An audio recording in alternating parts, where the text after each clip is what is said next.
ഒരിക്കൽ കാട്ടിനുള്ളിൽ ഒരാൾ കടുത്ത തപസ്സിലിരുന്നു. അവനൊരു സാധാരണ അസുരനല്ല. അവന്റെ മനസ്സിൽ ലോകത്തെ മുഴുവൻ കീഴടക്കാനുള്ള ആഗ്രഹം മാത്രമാണുണ്ടായിരുന്നത്. വർഷങ്ങൾ കടന്നുപോയി. അവന്റെ തപസ്സിന്റെ ശക്തി അത്രയും ഉയർന്നു. അവന്റെ ചുറ്റുമുള്ള തീ പോലും നിശബ്ദമായി മാറി. അവസാനം ഭഗവാൻ ശിവൻ അവന്റെ മുന്നിൽ പ്രത്യക്ഷപ്പെട്ടു. ശാന്തമായ ശബ്ദത്തിൽ ശിവൻ ചോദിച്ചു, "നിനക്കെന്ത് വരം വേണം?" അസുരൻ ഒരു നിമിഷം പോലും ആലോചിച്ചില്ല. അവൻ പറഞ്ഞു, "ഞാൻ ആരുടെ തലയിൽ കൈവച്ചാലും അവർ ചാമ്പലാകണം."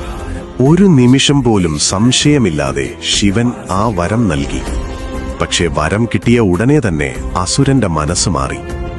അവന്റെ കണ്ണുകളിൽ ഇപ്പോൾ വിശ്വാസമല്ല, അഹങ്കാരമാണ്. അവന്റെ മനസ്സിൽ ഒരു ഭീകര ചിന്ത വന്നു. ഈ ശക്തി ആദ്യം ശിവനിൽ തന്നെ പരീക്ഷിച്ചാൽ എങ്ങനെയായിരിക്കും? അവൻ നേരെ കൈലാസത്തിലേക്ക് ഓടി. പിന്നിൽ അവൻ, മുന്നിൽ ശിവൻ. ആകാശം പോലും ആ നിമിഷം നിശബ്ദമായി. ശിവൻ ഓടി, ലോകങ്ങൾ കടന്ന്. പക്ഷെ അസുരൻ പിന്നിൽ വിട്ടില്ല. അപ്പോൾ വിഷ്ണു ഇടപെട്ടു.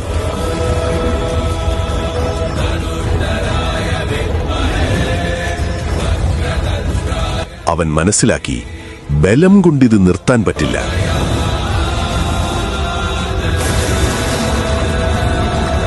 അവൻ ഒരു അത്ഭുത രൂപമെടുത്തു, മോഹിനി. മോഹിനി നൃത്തം തുടങ്ങി.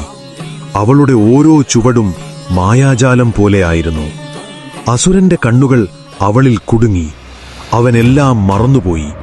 അവളൊരു പ്രത്യേക നൃത്തഭംഗി കാണിച്ചു. തന്റെ കൈ തലയിൽ വെച്ച്. അസുരൻ അതുതന്നെ ആവർത്തിച്ചു. ഒരു നിമിഷം നിശ്ശബ്ദം. അവൻ തന്നെ തന്റെ ശക്തിയുടെ ഇരയായി മാറി. അവൻ തന്നെ ചാമ്പലായി മാറി. അവസാനം ലോകം തിരിച്ചറിഞ്ഞു ഒരു സത്യം: അധിക ശക്തി അഹങ്കാരമായാൽ അത് സ്വന്തം നാശത്തിലേക്ക് തന്നെ നയിക്കും.